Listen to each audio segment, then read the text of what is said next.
নমস্কার প্রিয় দর্শক বন্ধুরা, স্বাগত আমাদের ইউটিউব চ্যানেলে। সংসারে অভাব অনটন কি পিছু ছাড়ছে না? হাজার চেষ্টা করেও কি ঘরের অশান্তি দূর করতে পারছেন না? হিন্দু শাস্ত্র বলছে আমাদের অজান্তেই ঘরে আসা অলক্ষ্মীকে বিদায় করার মোক্ষম সময় হলো এই পৌষ মাস। আজকের এই ভিডিওটি আপনার জন্য অত্যন্ত বিশেষ, কারণ আজ আমরা শ্রবণ করব সেই পরম পবিত্র পৌষ মাসের ব্রত কথা, যা একাগ্র চিত্তে শুনলে আপনার ঘরের কোণে লুকিয়ে থাকা সমস্ত নেতিবাচক শক্তি বা দুঃখ দারিদ্র চিরতরে নাশ হবে এবং মা লক্ষ্মীর কৃপায় আপনার ভাণ্ডার ধনধান্যে ভরে উঠবে। তবে মূল ব্রত কথায় যাওয়ার আগে আপনি যদি আজই প্রথম আমাদের চ্যানেলে এসে থাকেন, তবে মা লক্ষ্মীর কৃপা পেতে এখনই সাবস্ক্রাইব করে আমাদের এই আধ্যাত্মিক পরিবারের সদস্য হয়ে যান। আর ভিডিওটিতে একটি লাইক দিয়ে আপনার প্রিয়জনেদের মাঝে শেয়ার করে দিন। মনে রাখবেন, সুসংবাদ বা পূর্ণ কথা ছড়িয়ে দেওয়াও এক পরম পূর্ণ।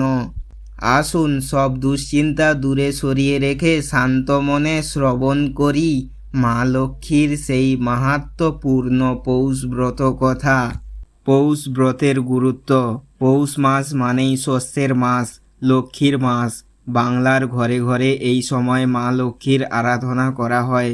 একে পৌষ আগলানো বা পৌষ লক্ষ্মীর ব্রত বলা হয়।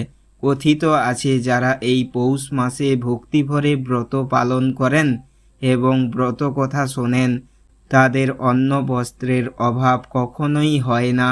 বিশেষ করে গৃহিণীরা যদি এই ব্রত কথা শ্রবণ করেন, তবে পরিবারে কলহ ও অশান্তি চিরতরে দূর হয়। মূল ব্রত কথা। এক দেশে এক অতি দরিদ্র ব্রাহ্মণ ও ব্রাহ্মণী বাস করতেন। ঘরে নুন আনতে পান্তা ফোরানোর অবস্থা। একদিন এক বৃদ্ধার বেশে স্বয়ং মা লক্ষ্মী তাদের দ্বারে এসে উপস্থিত হলেন। তিনি ব্রাহ্মণকে বললেন পৌষ মাসের এই বিশেষ ব্রত পালন করতে।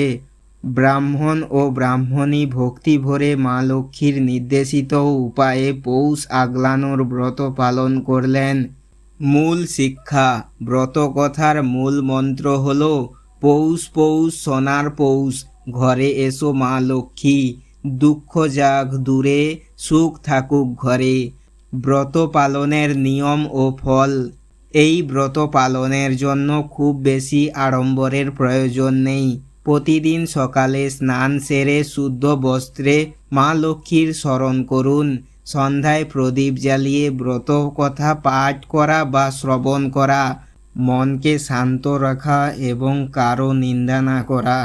এর ফলে মনের অশান্তি দূর হয় এবং ঘরে পজিটিভ এনার্জি বা ইতিবাচক শক্তি বৃদ্ধি পায়। ঘরে অমঙ্গল বা অলক্ষ্মী বিদায় নেয়। ভক্তি হলো আসল শক্তি। আপনি যদি বিশ্বাস নিয়ে এই পৌষ মাসের মা লক্ষ্মীর আরাধনা করেন এবং ব্রত কথা শোনেন, তবে নিশ্চয়ই আপনার জীবনের সমস্ত বাধা কেটে যাবে। ভিডিওটি ভালো লাগলে অবশ্যই লাইক করুন এবং আপনার প্রিয়জনেদের সাথে শেয়ার করুন। তাদের এই পূর্ণ অর্জনে সাহায্য করুন। কমেন্টে লিখুন জয় মা লক্ষ্মী। সবাই ভালো থাকুন, সুস্থ থাকুন। ধন্যবাদ। রাধে রাধে। জয় শ্রীকৃষ্ণ। রাধে রাধে।